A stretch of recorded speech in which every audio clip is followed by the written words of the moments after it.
En Redes Culturales Taurinas tenemos el gusto de presentar al veterinario Julio Fernández Sanz con su libro Descubriendo al toro de Lidia. Hoy tenemos un invitado de lujo. ¿Cómo estás, María Ángeles? Bien, muchas gracias. Así es. Tenemos como invitado al doctor Julio Fernández. El doctor Julio Fernández es un veterinario especializado en el toro de Lidia, es investigador y ponente en numerosos foros nacionales e internacionales. Sobre todo, es un aficionado estudioso de la tauromaquia. Su pasión por el toro lo llevó en 1989 a trasladarse a Madrid con la idea de crear un libro genealógico informando sobre la raza de Lidia.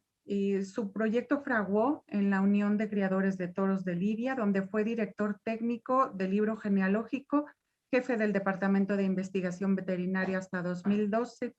En 2013 creó su propia asesoría veterinaria, vinculándose con investigadores y empresas que apuestan por el desarrollo y la innovación.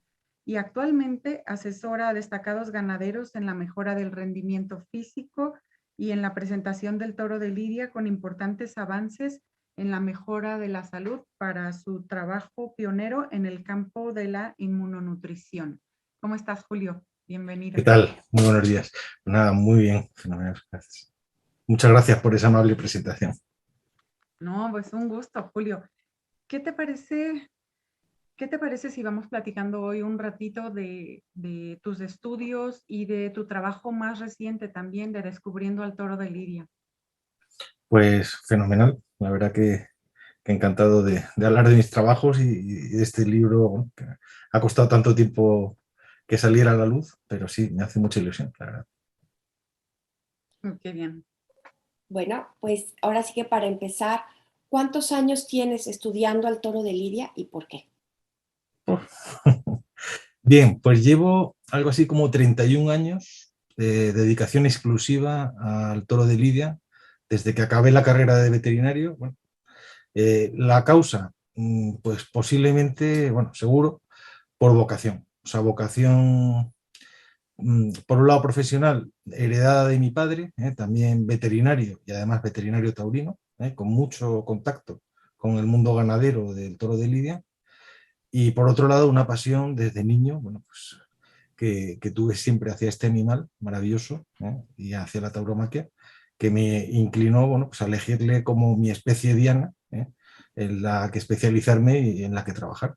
Y bueno, tuve la inmensa suerte que en el año 89, recién terminada la licenciatura de veterinaria, pues pude empezar ya mi relación con este animal, trabajando en la Unión de Criadores de Toros de Lidia, y bueno, relación que se ha mantenido ininterrumpida durante 31 años. Muy bien. Muy bien. Julio, hay esta idea por ahí, de pronto muy popular, pero sin tanto fundamento, sin conocimiento científico, de que los toros de Lidia son como cualquier otro bovino y que no acometen más que provocados. ¿Tú qué es lo que nos puedes decir? ¿Qué es lo que hace que el toro de Lidia sea bravo y acometa? Bien, el toro de Lidia en parte, bueno, es bravo por genética y por nacimiento.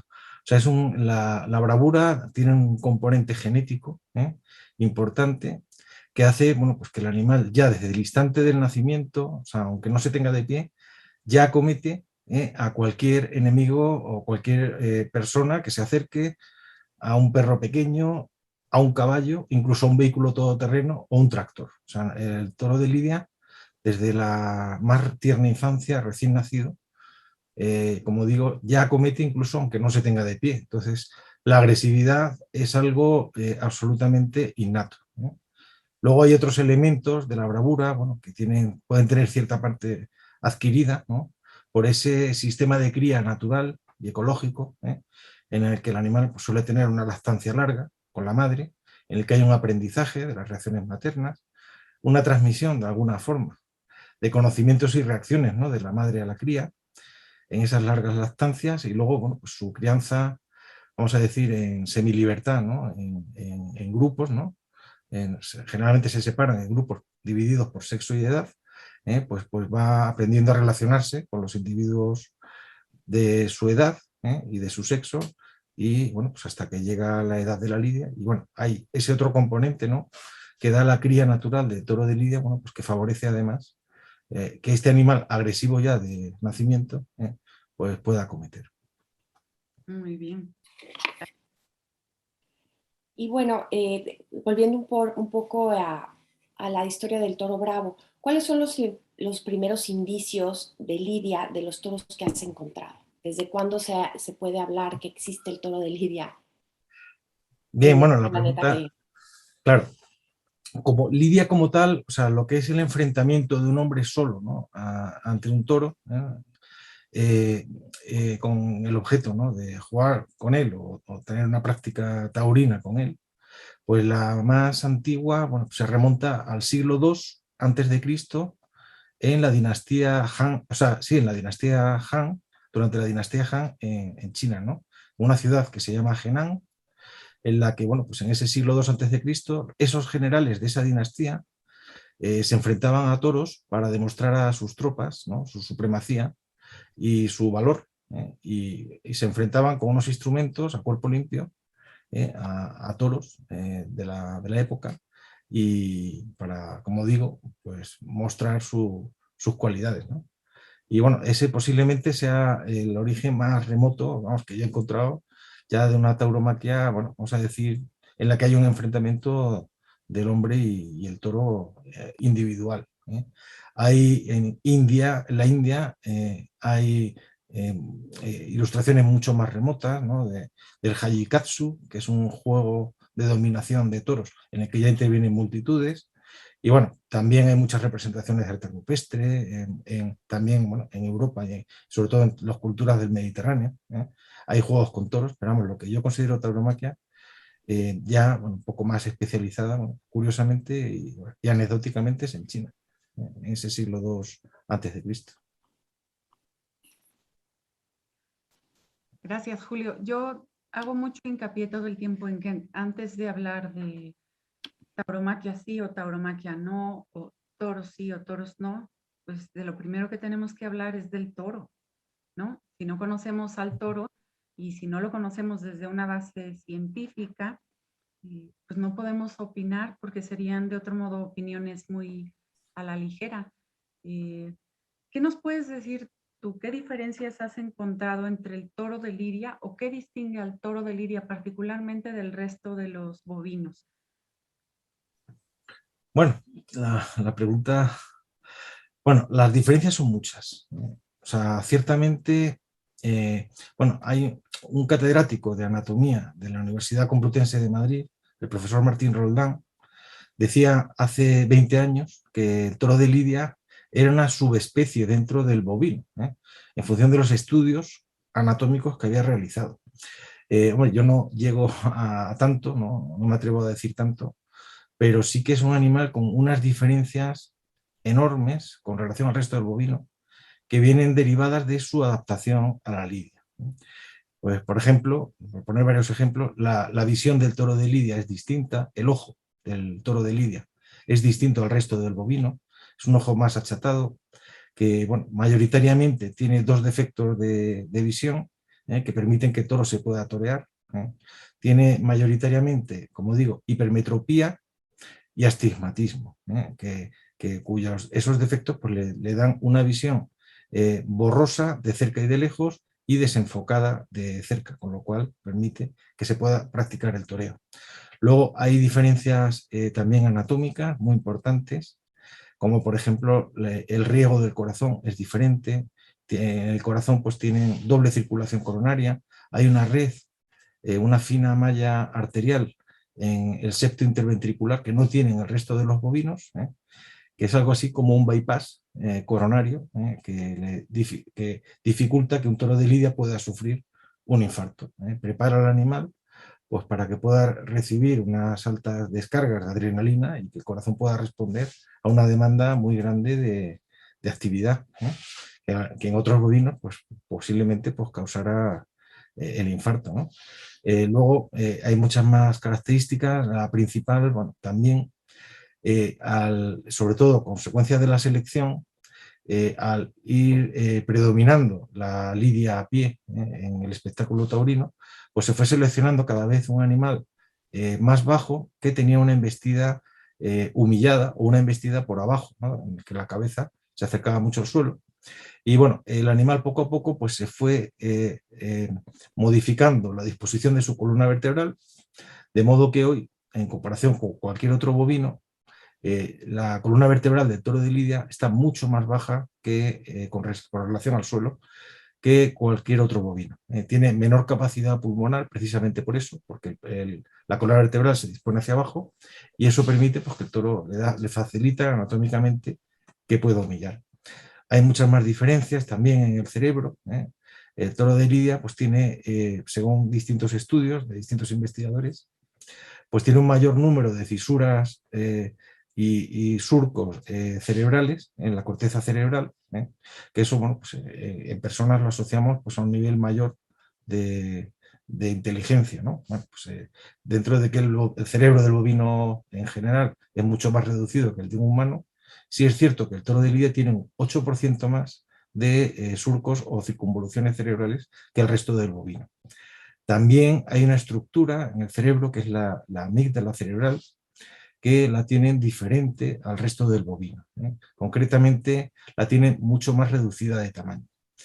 Este menor tamaño, por ejemplo, en personas que también compartimos esa estructura, pues se asocia a la sociabilidad y a la agresividad. O sea, cuanto más pequeña es la amígdala cerebral o si sufre lesiones, la persona es menos sociable y es más agresiva, ¿no? Pues el toro de Lidia tiene la amígdala cerebral mucho más pequeña que el resto de bovinos y eso posiblemente explique en gran parte que sea un animal mucho más agresivo y también mucho menos social. Al ser menos social, pues se explican también, bueno, pues que haya una lucha por el mantenimiento de las jerarquías muy superior a animales de granja, a bovinos de granja, porque son animales que se están peleando continuamente. Y bueno, pues, ¿qué más os puedo contar? En cuanto al comportamiento, bueno, también hay muchísimas peculiaridades. Por ejemplo, os cuento una anécdota curiosa que explica, bueno, en definitiva, lo que hace un toro de Lidia, ¿no? Y lo que está pasando ahora mismo en España, por desgracia, ante los ataques del lobo. Cuando un lobo ataca a un bovino, ya sea de carne o de lidia, si es de carne, el bovino de carne, cuando ve al lobo, lo primero que hace es llamar a la madre, berrear, y salir corriendo, dirigiéndose hacia ella para que la proteja, ¿no? Entonces, bueno, si la madre llega antes que el lobo, pues el ternero se salvará, ¿no? En cambio, el toro de Lidia, el becerro bravo recién nacido, cuando ve venir al león, en vez de berrear para llamar a la madre, lo que hace es dirigirse directamente al lobo a acometerlo, con lo cual el lobo se lo come. Entonces, bueno, eso explica que desgraciadamente, bueno, los ataques de lobos que ha habido en España en estos últimos años, bueno, pues ha habido una cantidad de bajas de becerros bravos en ganaderías de lidia altísimas, ¿no? Porque es un animal en el que se ha seleccionado la bravura, que es una característica cultural, es una creación cultural del hombre, que se ha impregnado el animal de ella, Sí, claro, y que la naturaleza. Sí. es antinatural. O sea, el animal, bueno, toro de lidia, como todo el bovino, desciende de un animal salvaje, ¿no? Y fiero, el uro, el legendario uro. Y este animal, bueno, pues se supone, bueno, según leyendas antiguas, pues era un animal agresivo y era un animal bastante peligroso cuando se acercaba el hombre a él. Y posiblemente, bueno, pues en el toro encontramos, en el estudio genético que hicimos de él, una coincidencia mayor con este animal prehistórico, salvaje, que el resto del bovino de carne o incluso de leche, ¿no? Hay muchas más diferencias. En cuanto a comportamiento, el toro de lidia, claro, no solo embiste como vemos en las plazas de toros, en espacios reducidos, ¿no? También embiste a campo abierto, incluso teniendo oportunidad de huir o de no acudir, por ejemplo, al caballo de picar. Acude sucesivas veces ante un picador, bueno, que está estimulando su piel y bueno, aunque le van a dar puyazos, pues el animal repite y repite insistentemente. Otra característica muy importante que diferencia al bovino de lidia es la altísima capacidad de producir beta-endorfinas. Tiene unos mecanismos especiales para combatir el dolor y contrarrestar el estrés. Entonces, bueno, dentro de estos mecanismos, pues es muy, muy interesante o muy curioso que hay unas hormonas que se llaman beta-endorfinas. Endorfina quiere decir morfina endógena. Entonces son hormonas del propio animal con una estructura química parecida a la morfina. La morfina es el analgésico más potente que conocemos, que tiene un poder analgésico, el mayor poder analgésico posible. Bueno, pues la beta-endorfina tiene un poder analgésico, según distintos investigadores, 200 veces superior a la morfina, es decir, al analgésico más potente que conocemos en la especie humana. Bueno, pues el caso es que estas endorfinas, que no son exclusivas de los bovinos, también las producimos las personas, cuando hay una estimulación y tenemos dolor, para paliarlo, se miden en personas en unas concentraciones, en una unidad que se llaman picogramos por mililitro.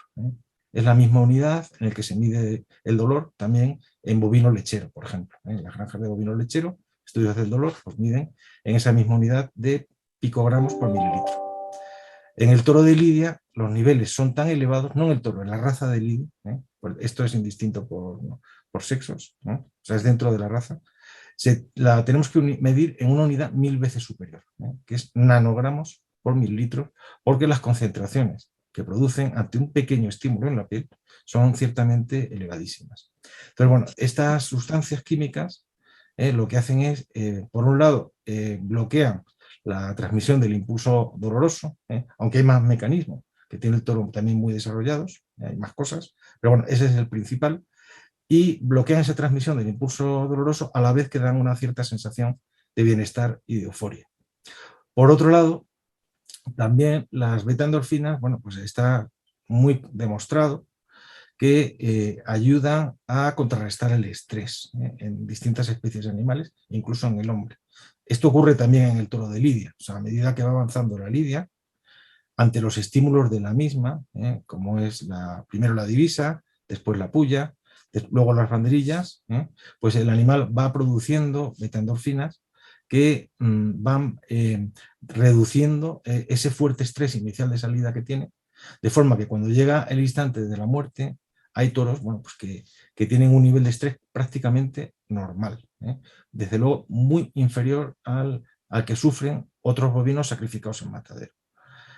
El nivel de beta-endorfinas llega a ser tan elevado que hay toros que llegan a no sentir y a no manifestar signos de dolor en todas las fases de la lidia, incluso en el momento de la estocada. Hay toros, bueno, que llegan a morir sin manifestar ni un solo signo de dolor hasta el instante de caer muertos. Entonces, bueno, esto es una cosa ciertamente increíble y, bueno, en mi opinión, la superación del dolor posibilita que el toro embista. Además de eso, bueno, pues hay otra serie de hormonas que entran en juego y neurotransmisores, entre ellos la dopamina. La dopamina es bastante responsable de que el toro embista a la muleta y se focalice, ¿no? Para luchar, ¿no? Hasta el último momento de su vida. En personas, la dopamina es muy importante porque regula la personalidad. Personas con niveles altos de dopamina en su cerebro se asocian con personas extrovertidas, seguras y valientes. En cambio, personas con niveles bajos se asocian con lo contrario, personas introvertidas, inseguras y cobardes. En el toro de Lidia, estos niveles altos de dopamina lo que hacen es motivar al toro para embestir, como digo. Entonces, lo que sí está claro en personas es que la dopamina se asocia con el éxito. O sea, las personas que tienen niveles elevados de dopamina en su cerebro se focalizan más en ciertas tareas, en ciertos objetivos, y para alcanzarlos tienen más motivación y son gente generalmente que tiene mucho éxito, ¿no? Y bueno, pues en el toro de Lidia ocurre algo parecido. O sea, el animal se focaliza, su obsesión es perseguir los engaños, perseguir al banderillero, acometer al caballo de picar, y esa focalización pues hace que el animal actúe insistentemente. Bueno, esto es posible porque la dopamina activa lo que se llama el circuito de recompensa o placer del cerebro. O sea, a la vez que se segrega esta sustancia, vamos a decir que esas acciones que realizan las personas, o en este caso el bovino, son acciones que le proporcionan beneficio o placer. Entonces, ese placer que siente el toro es el que hace, bueno, que el toro, como podemos ver muchas veces los aficionados, la mayoría de las veces, parece que el toro está disfrutando, embistiendo en la muleta, por ejemplo, ¿no? Y eso es fruto, bueno, pues también de la selección, y de esos niveles tan elevados de dopamina. Bueno, hay más componentes hormonales y demás que tiene el toro que diferentes del resto de los bovinos, pero vamos, básicamente, vamos, yo creo que he dado los rasgos principales. No, pues Pues fascinante. la verdad es que es Gracias. fascinante todo esto, pero y aquí a lo mejor viene una parte que a mí también se me echó leyendo el libro y leyendo todas estas exposiciones que han hecho. Como dije antes, como he dicho, ¿no? Hubo un cambio radical en la tauromaquia que fue el peto, ¿no? La introducción del peto cambia muchas cosas. Y incluso increíble, ¿no? Que hubo reticencia al peto. Hoy en día, para mí, una de las cosas que yo creo nos cambia a todos la visión es que no se necesita mucho sangrado para crear esta reacción química, que es un sangrado pequeño, que no se necesitan esas sangrías, como decía, ¿no? Y yo creo que ese es va a ser el siguiente gran cambio, ¿no? Que no es necesaria en cantidades enormes de sangre, que con un puyazo que entra como ahora la nueva puya, que no causa tanto daño, que no se necesita eh, tantos puyazos, más que nada es la lucha con el caballo lo que va a temperar al toro. El choque es impresionante entre un toro y un caballo de picar. Si eso no los pudieras explicar, porque personalmente creo es uno de los cambios más fuertes que todos estamos viendo en estos días, ¿no? Claro. Bueno, yo creo que una de las aportaciones más interesantes del libro, ¿no?, es el apartado que habla de los mitos erróneos del toreo, ¿no? Exactamente. Pero bueno, en el libro pues trato de 3 leyendas urbanas, 3 mitos que vienen arrastrados desde hace siglos en la tauromaquia, y bueno, ya el conocimiento científico nos ha permitido despejar ciertas dudas, ¿no? El primero de ellos, bueno, pues es el que la sangría aporta beneficios a la lidia, y bueno, hemos podido comprobar que la sangría no aporta ni ninguna merma significativa para el toro, ni tampoco ningún beneficio para la lidia. La clave está en estimulaciones en la piel, que producen esa liberación de beta-endorfinas, y gracias a ella pues el toro se va adaptando a la lidia y se inician una serie de respuestas hormonales que hacen que el animal se adapte al espectáculo. Por otro lado, claro, hemos probado sobradamente a puerta cerrada, incluso en algunos espectáculos, el picar a los toros con unas puyas mucho más reducidas, que no producen tanta cantidad de sangre, que en realidad es muy pequeña, ¿no? Pues la sangre es muy aparatosa, pero la cantidad que llega a perder un toro durante la lidia, consecuencia de los puyazos, es ciertamente escasa, muy inferior proporcionalmente a lo que una persona puede donar en una donación voluntaria. Pasa que la sangre es muy aparatosa, tiene un color rojo vivo, intenso, se coagula, parece que está sangrando sin parar, y no, está ahí pegada. Bueno, hay veces que sí, que sangra un poquito, pero vamos, las cantidades que pierden realmente son muy pequeñas, insuficientes para mermar, como digo, al toro. Luego, por otro lado, bueno, otro de los mitos es, bueno, hay varios mitos, bueno, hay muchos mitos en la historia. Pero vamos, lo importante es que el toro en el caballo se templa mediante el esfuerzo físico, se atempera, mejor dicho, el toro se atempera en su acción de empujar, en su pelea con el caballo de picar, y esa acción produce un esfuerzo físico importante, un gasto energético muy alto, con una producción de toxinas musculares y de otro tipo muy importante, que hace que el animal se fatigue, padezca fatiga muscular y se atempere, reduzca esa fuerte embestida inicial que tiene, esa violencia inicial tan potente, y se atempere para permitir, ¿no?, lo que es el toro actual de muleta, porque sería imposible si no se redujera esa fuerza inicial de salida que tiene el toro, el poderlo torear. Entonces, bueno, gracias a la suerte de varas, que es una suerte imprescindible, gracias a la acción del picador y sobre todo, como digo, a la acción no de las heridas, ni de la sangre, ni de los puyazos, sino la estimulación de la piel, y por un lado, para producir esa respuesta hormonal, y por otro, el esfuerzo físico que hace el toro empujando al peto, pues lo que hace es que el toro se atempera y se prepara para el resto de etapas de la lidia. Entonces, bueno, eso es muy importante, en mi opinión, de cara al futuro, porque vislumbra una tauromaquia en la que, bueno, pues una cosa que es muy rechazada, ¿no?, por la sociedad y que es aparentemente muy escandalosa, que a mí personalmente no me molesta, pero bueno, hay gente que sí, que no lo lleva bien, como es la presencia de sangre, se puede reducir y prácticamente muchísimo, ¿no? Entonces, bueno, yo creo que esa es una de las grandes, bueno, contribuciones del libro, ¿no?, a aclarar y explicar que ni el toro padece congestión, ni tiene ninguna patología extraña que se cure con una mayor o menor pérdida de sangre. Las sangrías ya fueron desechadas por la medicina científica a finales del siglo XIX, comienzos del siglo XX como remedio curativo, y el toro no tiene ningún mal ni ninguna patología que se cure, como digo, con una mayor o menor pérdida de sangre. Tiene cambios neurohormonales perfectamente conocidos y digamos que la lidia cumple una función, vamos a decir, de estímulos, una especie de acupuntura, gracias a la cual, bueno, pues, tiene esas respuestas nerviosas y hormonales que permiten que, bueno, pues la maravilla, ¿no?, que es el toreo, ¿no?, que envista hasta la muerte.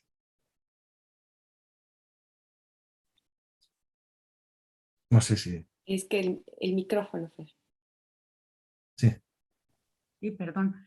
escuchándote, entre más conocemos del toro, pues más nos damos cuenta que nos falta por saber, ¿no? O sea, muchas de estas cosas que de alguna manera uno como aficionado intuye, ¿no? Cuando ve a los toros en el campo o cuando ve su comportamiento en el ruedo, pero tal vez nos faltan las palabras y precisamente el conocimiento a veces para poderlo explicar.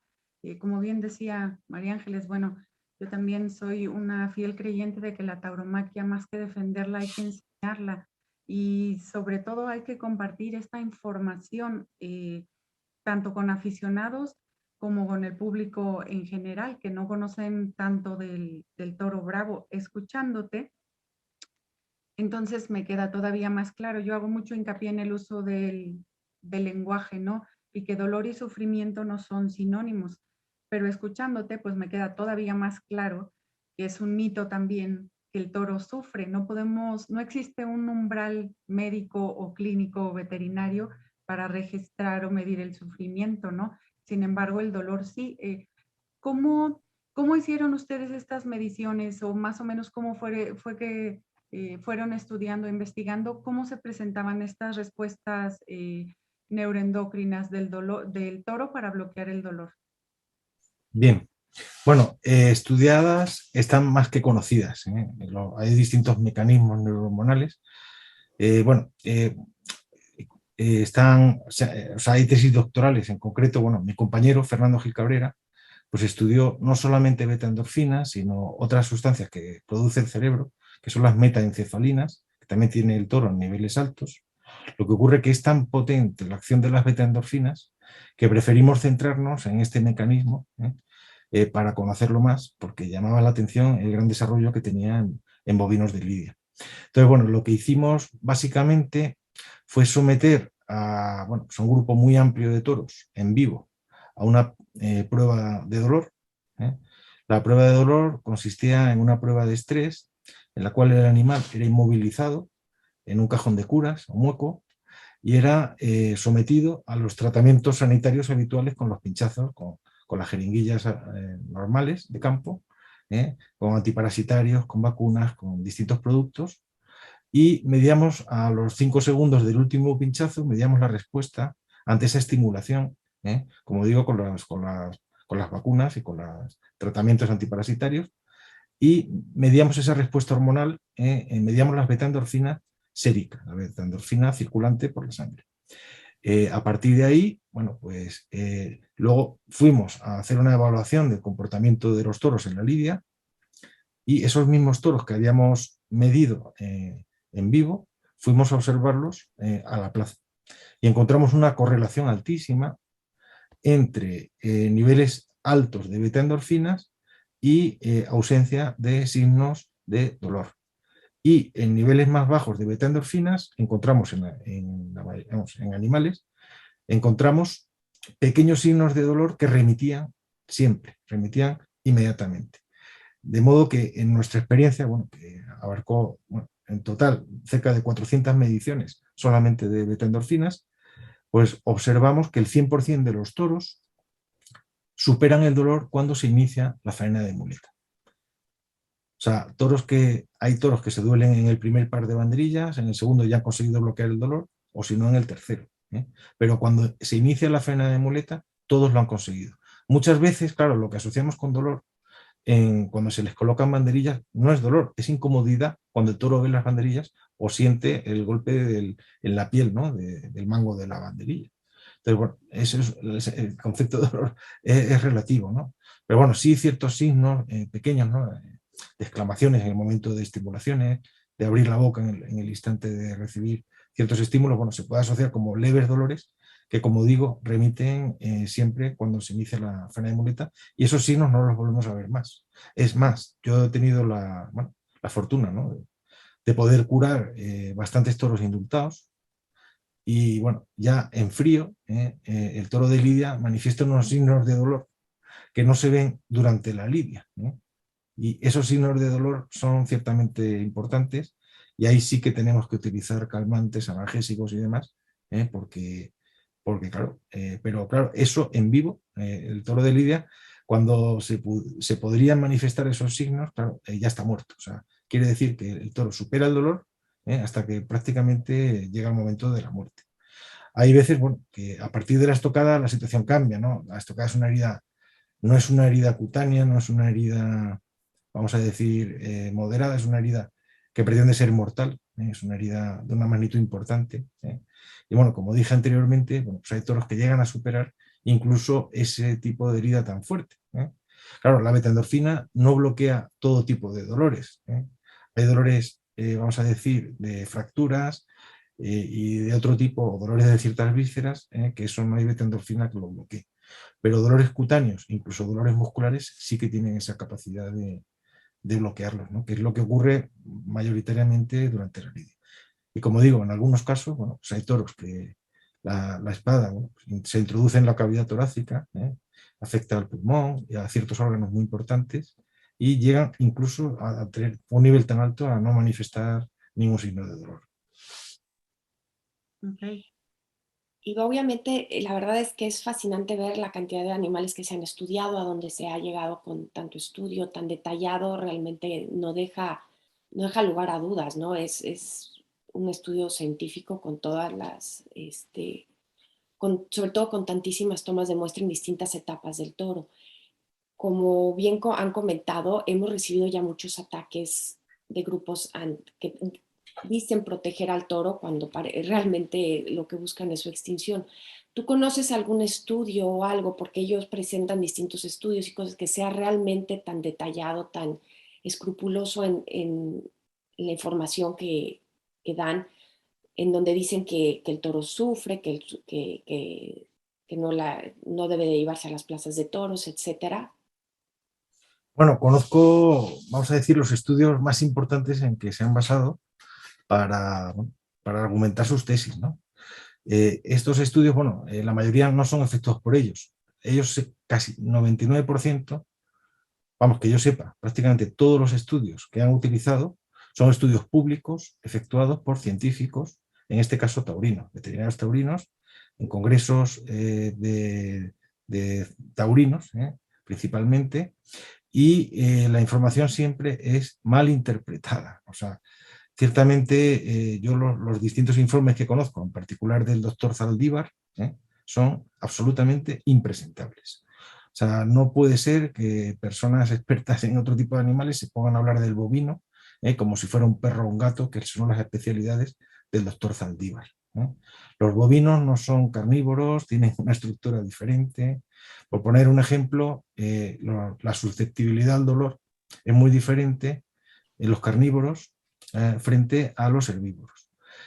Por ejemplo, cuando antiguamente, que ya no se hace afortunadamente hace ya mucho tiempo, se enfrentaba a un toro de lidia con un tigre o con un león, siempre vencía el toro. Entonces, el motivo, hoy ya lo conocemos, antes no se conocía cuál era. Es esa gran capacidad que tiene el toro de bloquear el dolor, que hace que el zarpazo del tigre o el mordisco del león pues no supere el dolor, no le duela. En cambio, el golpe del toro o la cornada del toro al tiro al león sí que les produce, les infiere un dolor enorme que hace que los animales huyan, ¿no? Y siempre perdían en esas cuando se enfrentaban toros y, como digo, estos animales, ¿no? El tigre y el león, claro, son depredadores carnívoros mucho más agresivos que el bovino de Lidia, o que el bovino, porque tienen que matar para comer. O sea, son animales que para ellos es supervivencia su agresividad, ¿no? Y sin embargo, bueno, pues gracias a ese mecanismo especial que tiene el toro de combatir el estrés y el dolor, ¿no? Pues eran capaces de vencer a estas fieras salvajes. Entonces, claro, el comparar entre especies sin un conocimiento profundo y sin datos, bueno, o sea, siempre son, muchos de estos informes son informes, vamos a decir, comprados, y lo que van buscando es la conclusión, pero no soportarían, un comité científico no superaría las pruebas que tenemos que someter los veterinarios, vamos a decir taurinos, ante los comités científicos de los distintos simposios y foros científicos que hay. O sea, ciertamente no hay rigor ninguno en los estudios antitaurinos que conozco, ninguno. Gracias, Julio. Bueno, ahora vemos en estas sociedades que casi se han rendido al culto a los sentimientos, cómo es tan importante volver a la razón y a la ciencia, porque sobre esos dos puntos sí que nos podemos entender. Escuchándote y leyendo tu trabajo, me queda una idea. O sea, si esta respuesta de bloqueo al dolor y de producción de betaendorfinas va increciendo o de menos a más durante la lidia, a ver si te entendí. Entonces significa que si decidimos no sacrificar al toro en el ruedo, regresarlo al corral y que muera adentro, entonces sí estaríamos permitiendo que estos niveles de betaendorfinas disminuyan y que entonces sí experimente dolor más que en el momento de la Claro, ejecución. claro, claro. Es la situación que me encuentro cuando tengo que curar un toro indultado. O sea, muestran unos signos de dolor que yo no he visto nunca en la plaza. O sea, ciertamente los animales están doloridos. Lo que ocurre que en caliente y ante esas estimulaciones, la lidia, pues, bueno, sin saberlo, por no es que esté programado, pero la lidia consigue que el animal muera sin, digamos, superando el dolor. Y como bien digo, bueno, pues gracias a esa superación del dolor es posible, bueno, o sea, eso explica que el toro envista, ¿no? Que el toro acometa. Si no, el toro no acometería, o sea, claramente. Muchas gracias. Pues sí, todas estas ideas de matar, que no veamos que el toro muera en la plaza o que se le ponga velcro, en realidad estamos protegiendo a los sentimientos de quien lo ve y no se está protegiendo al toro. Al toro. Se Pero protege la bueno, habilidad, sí. y ya para no quitar mucho tiempo, todos estos cambios realmente, como digo, para mí persona, creo que marcan un antes y un después, ¿no? Viene otro gran cambio respecto a la tauromaquia que yo creo que debe de estar en continua evolución como están los tiempos. ¿Cómo ve Julio Fernández hacia el futuro? Sabemos que hay toreros ya usando algunos de los nuevos instrumentos que cada vez está tratando de que se usen con mayor frecuencia. ¿Cómo ve hacia el futuro? ¿Hacia dónde va la tauromaquia ahorita ya teniendo toda esta información? Hombre, yo creo que hay una cosa importante, o sea, la tauromaquia siempre se ha ido adaptando a la sociedad de cada época. O sea, la tauromaquia es un arte en evolución, es un arte sujeto a unas reglas, y esas reglas desde el siglo XVIII, que se inició lo que es la corrida de toros hasta la actualidad, ha habido muchísimos cambios y muchísima evolución, ¿no? Yo creo que la sociedad, sobre todo el público que asiste a los espectáculos taurinos, pues no es que rechace, ¿no? Pero sí, y la sociedad en general, pues rechaza algo que es superfluo y que es innecesario, que es la presencia de sangre, consecuencia de puyazos, incluso de las banderillas, y también no le gusta al público asistente y a los aficionados, no nos gusta que se dilate la muerte del toro. Todos queremos que el toro muera lo antes posible, de acuerdo con las reglas de la tauromaquia, y que la muerte sea breve y bueno, bella, como decimos muchas veces, ¿no? Entonces, esos dos aspectos, con las propuestas que hacemos, están contenidas en el libro, de útiles nuevos, principalmente una puya mucho más reducida, con unas características distintas, unas punzones de banderilla y de divisa que no producen ni gota de sangre, y unas espadas que producen una muerte, o sea, aceleran la muerte del toro. La mayoría de las ocasiones se produce una muerte fulminante cuando la espada consigue penetrar, con lo cual bueno, pues, se evita bueno, pues algo que no nos gusta a los aficionados, ¿no? Que es que se prolongue, ¿no? la muerte del toro. Entonces, bueno, esos son dos aspectos importantes, muy atacados en la tauromaquia actual, que digamos, yo entiendo que se pueden reducir no por ser atacados por la sociedad, sino porque es lo que nos decía Paquiro en su tratado, ¿no? En su tauromaquia completa, en 1836, que hay que buscar la perfección de la tauromaquia. Entonces, bueno, avanzar hacia la perfección es lo que el propio público pues está pidiendo ya, ¿no? Cuando un matador se retrasa en la muerte del toro, falla con la espada o con el descabello o incluso con la puntilla, se fallan los puntilleros, pues los premios se pierden, ¿no? Y es algo que es criticado, ¿no? Por los aficionados. Entonces, los aficionados queremos que el toro muera lo antes posible. Y eso se puede conseguir, como digo, con estas espadas innovadas y con estos útiles nuevos que estamos desarrollando, que esperemos, bueno, yo estoy convencido que la tauromaquia va a tener un mejor futuro, vamos, sin ninguna duda. Y más perfeccionada. Claro. Muchísimas gracias. Muchísimas gracias, Julio, por haber compartido esta mañana con nosotros. Y sí, yo también estoy de acuerdo, creo que María Ángeles también, en avanzar hacia la perfección, ahora apoyados en la ciencia, ¿no? Pues muchas gracias a vosotras. La verdad, hombre, que yo creo que la ciencia y también la técnica, ¿no? Aquí también hablamos de tecnología, ¿no? Hay una aportación de ingenieros y, bueno, incluso profesionales fabricantes de útiles de la lidia, como el maestro Sales, que son importantísimas para que la tauromaquia progrese y siga avanzando, como hizo desde que empezó. Muchas Muchísimas gracias. gracias por tu trabajo, Julio, y gracias. Gracias por estar aquí en Redes Culturales Taurinas y sobre todo por una plática que yo creo que enseña mucho, enriquece mucho y aporta muchísima información. Muchísimas gracias. Muchísimas gracias. Ha sido un verdadero placer. Muchas gracias. Gracias.